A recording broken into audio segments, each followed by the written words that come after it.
Hello there and welcome to my channel.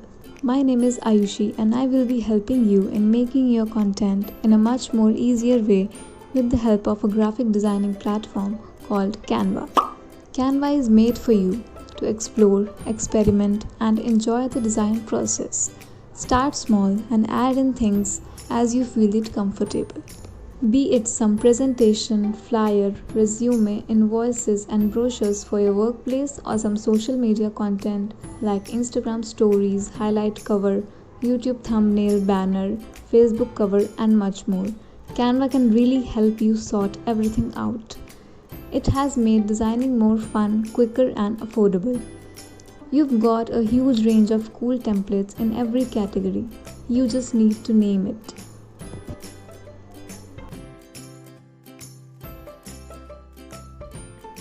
It also has an option of designing with custom dimensions which gives us more flexibility. Although Canva comes in a Pro version too, which offers some other powerful features. But as a beginner, the free version of Canva has a vast collection of pre-designed templates which has the option to edit each and every element as per your requirement.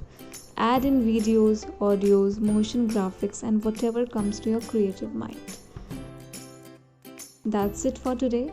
I'll meet you in the next video with more insights into Canva. Till then, keep designing.